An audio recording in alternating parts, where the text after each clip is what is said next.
Now, the Minister of Higher Education and Training, Dr. Nobuhle Nkabane, has come under fire from the public and the Parliament's Portfolio Committee on Higher Education for the delay in appointing the new board chairpersons for the 21 sector education and training authorities, or SETAs.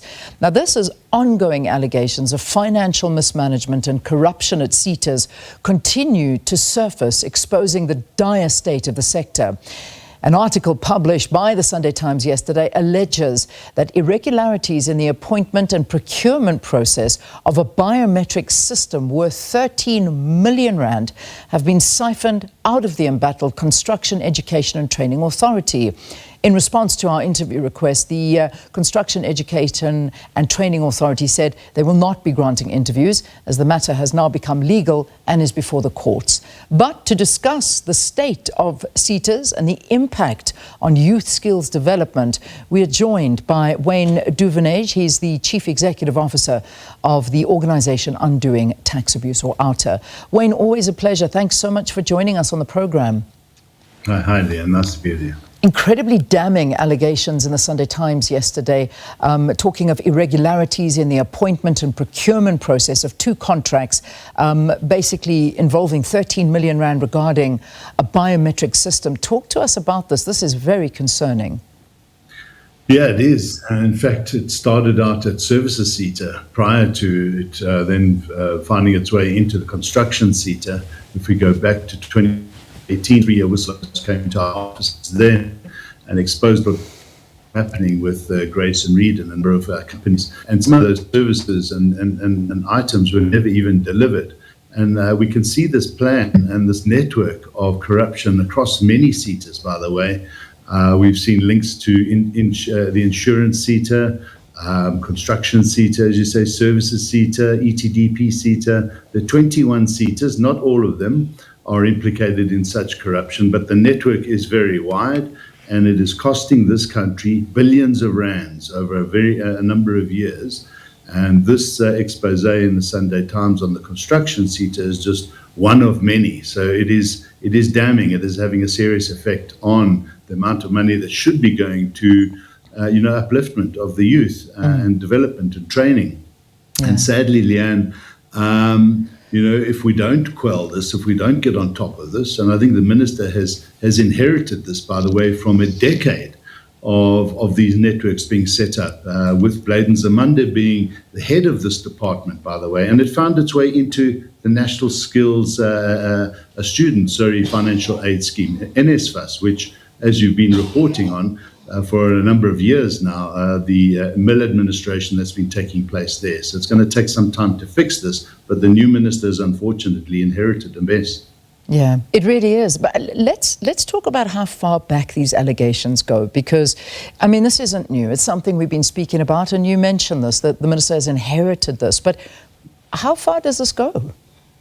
Well, we first engaged with these whistleblowers in 2018, and they were telling us of the deals that were taking place in 2017, as far back as 2016. So I think it's been going back even further than that, but we started looking into it back then. And the more we dug, the more we exposed, the more whistleblowers came forward, and we just saw this plethora of allegations and corruption. Then we saw Nobuhle Nkabane, who was the CEO of Services CETA, being moved to NSFAS, but he's been linked to Malusi Shezi, who was at the construction CETA. So what happens is boards are put in place that do not exercise their oversight. They appoint the CEOs and the executive authorities inside these organizations, and that's where the plundering starts. The amount of tender manipulations that go, and it's not just in these biometric systems, it happens in rental of offices, moving of office furniture, systems, ERP systems.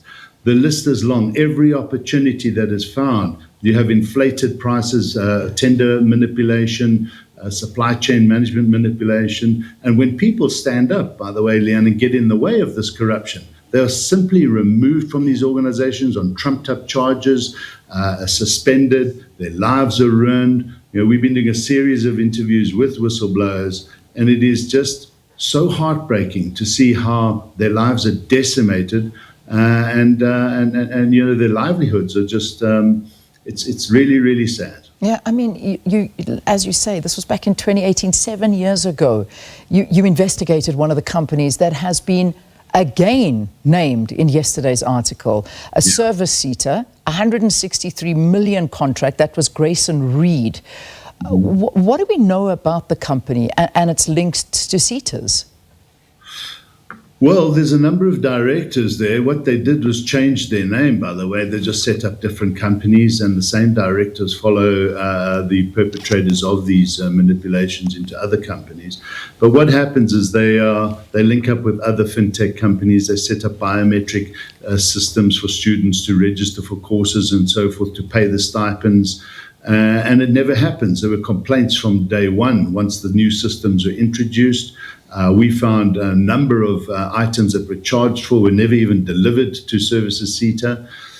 So the list goes on, Leanne. It's just, as I said, every opportunity to inflate prices, to put middlemen into these deals and tender allocations and awards.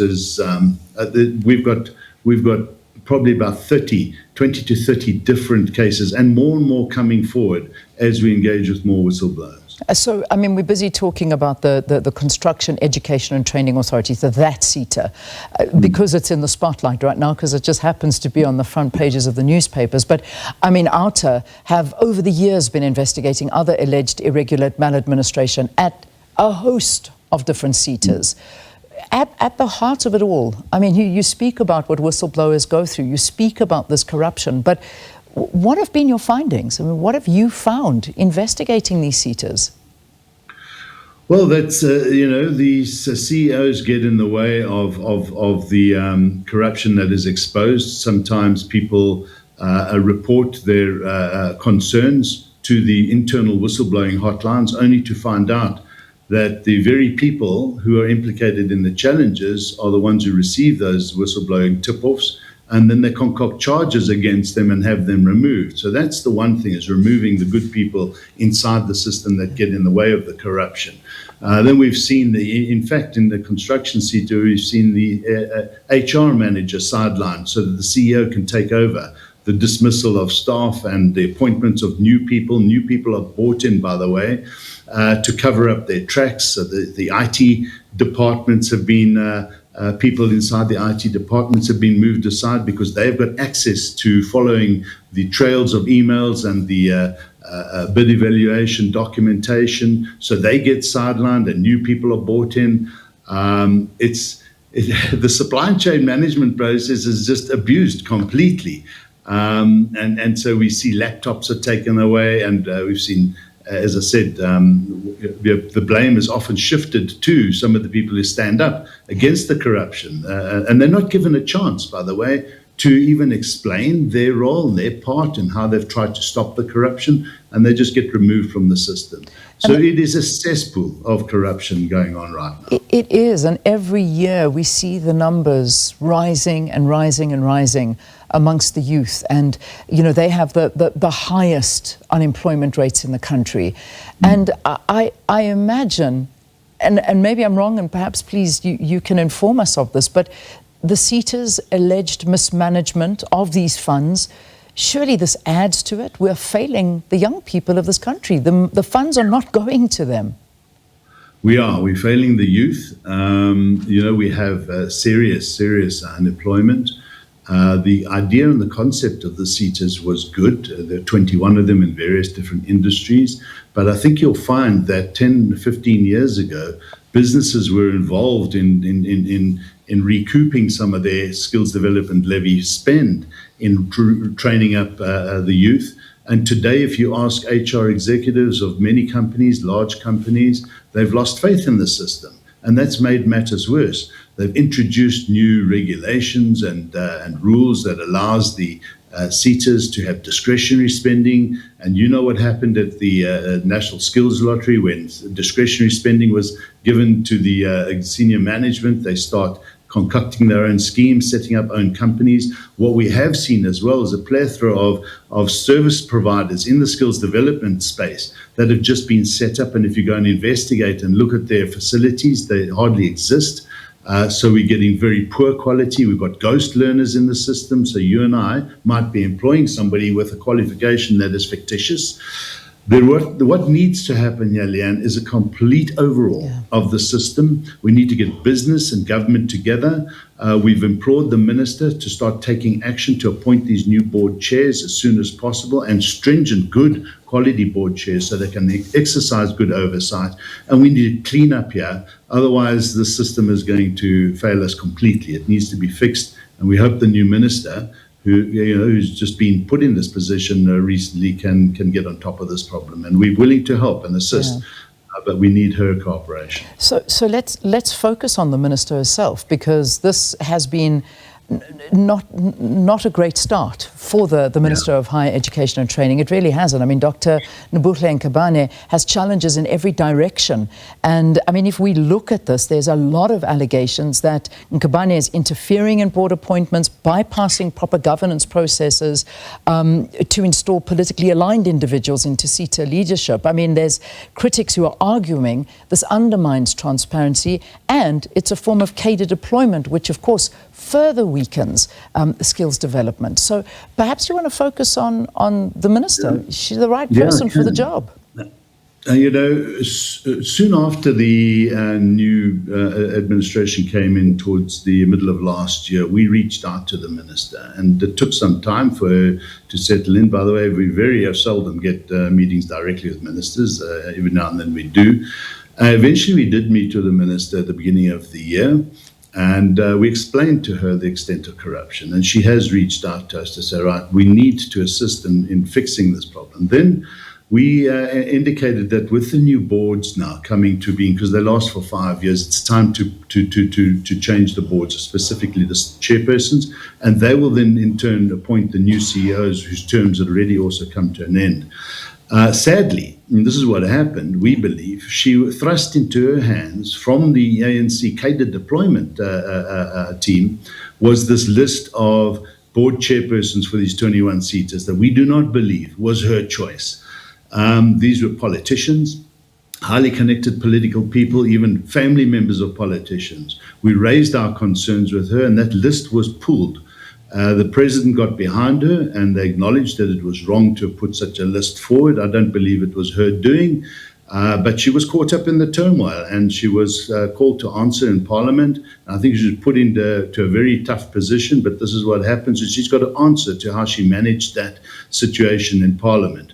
But here we are, and she is still that minister, and we're hoping that she can get this process underway as soon as possible. Yeah, I know.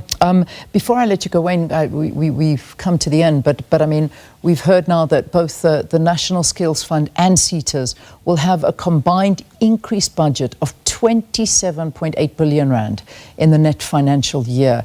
This was presented by the minister. And, these funds, we're worried about them, no doubt. Have you got faith that they'll be utilised where they're mostly needed? But from what history has told us and what you've told us here, we should be very concerned, and they should be watched very carefully. Absolutely. We need strong oversight. Combined between the 21 SETAs and the National Skills Funds, about 25 billion rand a year. We believe that a lot of that money has been wasted, that we need stringent oversight, we need good board chairs, we need to replace, especially in about 7 of those SETAs, the CEOs and the CFOs, where they've got qualified audit findings year after year by the Auditor General. So good, strong oversight is required. The appointment of these new board chairs is imminent, and it needs to happen as soon as possible. And then we need to start the cleanup and the repair process at these SETAs. But it's not going to happen unless we can do this properly, and I think we can review the whole process, and that has to happen. We need to have a summit, and we need to involve both government, business and civil society to fix the SETAs. All right, Wayne Duvenage, thank you for talking to us, the Chief Executive Officer of OUTA, talking to us about the state of SETAs, the impact on youth skills development, and of course an expose in the Sunday Times saying that despite systems never being operational, SETA under the CEO, Malusi Shezi, proceeded to make monthly payments to this joint venture, essentially for operating a non-existent system.